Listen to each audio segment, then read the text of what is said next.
Mario Lopez. What's up, y'all? It's Mario Lopez. Joining me now on Zoom from the new movie, The Protege, actress Maggie Q. Welcome to the show, Maggie. Nice to see you. Hi, Mario. Nice to see you again. So I know I love that you said again because it never can get too much Maggie Q. Never, ever, not us. You're not getting Mario overload. That's what I have to say. Stalking you in your hotel, the whole thing on TV, I should say, not in person. Yeah. Not literally outside my hotel room. Right. Sure. Maggie, where are you from originally? You're a California girl, aren't you? I'm not. I was born and raised in Hawaii. Oh, in Hawaii. Okay, nice. Mm-hmm. What island? I'm an island girl. Oahu. Right in Oahu. Huh. How did, well, I guess you wouldn't know any difference, right? If you just didn't grow up. Do you go back often or? I do. I mean, I do now go back more than I've ever gone back because I live in California. So I'm not that far. I used to be in New York for years. And that's tough. It's like going to, I mean, you could be in Beijing for the same amount of time. You'd be in Honolulu. Exactly. Is your family still there and everything? Most of them are. 2 sisters are there and my parents are there. Yeah. Nice. So how'd you get into acting, being an island girl? Random, by accident, I guess would be the best answer. I was going to school in Hawaii and I moved to, weirdly, not to New York or California. I moved to Asia to do commercial work and stuff. And I was just kind of doing my thing, you know, struggling. And then when I landed in Hong Kong, I somehow got the attention of Jackie's management company, and they signed me as one of their actors, which was again very strange because I wasn't an actor. And and that's how it all began. It sort of built from there. But I didn't get back to the States till about 7 years after that. Wow, that's awesome. You fell into it, then fell in love with it. Love it. Yeah, I did. Yeah. And congrats on the new film, The Protege. What's this one about? Oh my God, big question. It's about a young girl named Anna who, you know, I don't want to give everything away, but who sort of goes through a very specific trauma. She's taken in by Sam Jackson's character. He raises her as his adopted daughter and trains her to be an assassin for hire, as he is. So they become partners 30 years after he takes her in. And we pick up on their life, and she meets sort of her match in Michael Keaton, who's a rival assassin, and the movie sort of unfolds from there. I mean, what a fantastic cast and a couple of just all-star veterans there. And Michael Keaton, one of my favorites, I think. He's incredibly underrated and such a great actor. Anything you learned from working with them? Everything. Yeah. I just sort of always keeping my eyes open, but it was honestly, Mario, it was like one of the first times in my career I was doing this scene with Michael, and I had like stepped away from it. We'd rehearsed and I sort of stepped away and they were tweaking the lighting. And I remember looking over at him and he was walking back and forth talking to himself.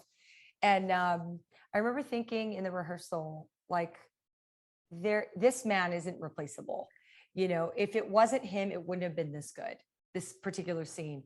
And that doesn't always happen. It never happens. Right. You know, you sort of, you know, I mean, obviously we're all interchangeable on some level. Sure. But in this, it was just like, that's what real true talent does. It puts their stake in something and they can't be replaced. And that's the level. And that's where he's at.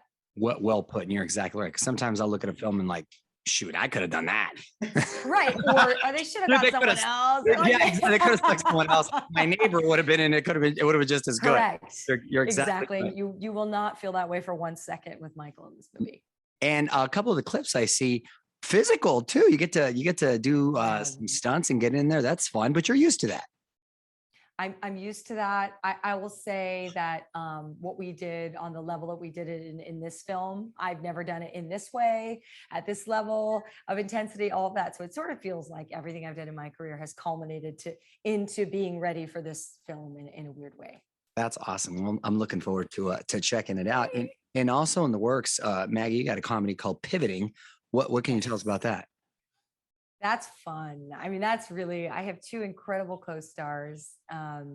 It's a little ensemble for Fox, and it was really written, the creator wrote it about losing her best friend in Jersey, and how her and her friends, who her friend left behind, sort of dealt with their lives based on the life she lived and all the wonderful things she did when she was alive and all the things that they just weren't doing that were as great as she was while she was alive. And so it makes them question every choice they've made, and they're all women in their 40s. So it's really, really fun comedy. Hence they have to pivot and go about their Hence life. they have to pivot. There's a little bit of pivoting, which is kind of the word of the year, isn't it? Yeah, it really is. And down the line, there's a project with Lenny Kravitz called Cutman. Now this sounds kind of cool. Possibly. Yeah. I mean, we're definitely trying to get that made. It would be really fun. He's a really, really good friend, really almost like a family member. So oh wow, it would be really, it'd be really nice to work together and create. You know, he's a great creative, and I think he's a really good actor too. Maggie, you got friends all over the place. I mean, all over the place. None more important than you, though, Mario. I'm your favorite stalker, at least I hope. Is this true? Did you really own 8 rescue dogs at one point? I did. Wow. At one point. I would literally. I know, to the point, by the way, where I would be walking. I like designed this belt that had like different carabiners on it and things, so that I didn't have to hold the leashes. And so I would go on runs, and they would run with me on my sides. And so I would have people stop me like in their cars or stop me on their bikes and go, "Oh, do you have a card?" And I was like your dog walker? Yeah. They're like, "Oh, I would love your card because I would love to use you." I'm like, that's "Oh, no, I'm crazy. These are all mine." Right. Hey, you can get a side hustle going. By the way, if this acting thing doesn't work out, right? I mean, I love dogs. That's so funny. I have 3 right now, and I think I'm crazy. Well, what do you have? All French bulldogs. Stop it. Oh, you're that guy. I'm that. Wait, what? That guy with like all the matching, gorgeous, like perfect dogs. Well, I wanted like a little dog because I have small kids and stuff, but I didn't want like a little. I wanted like a little cool tough dog, and they look like little mini pit bulls.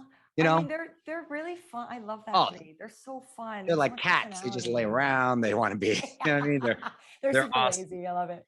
Now, I find this hard to believe, Maggie. I read you don't really get asked out much. Is that true? What's the dating scene like these days? I got to imagine a bit of a monkey wrench with the pandemic and all, right?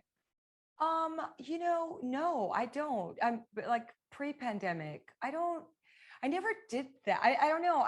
Maybe I was close to the idea, or like was scared of most people. So maybe I put that out there, and like that's sort of like how, you know what I mean? Maybe people thought about it, but like would never actually go through with it.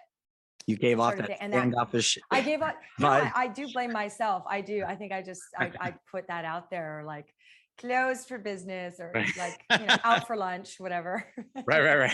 Out for lunch. All right. So you're focused career, and you're good to go. Single still. Big time. Look at that. No. Well, you're not single. You're seeing somebody. Nice. Yeah.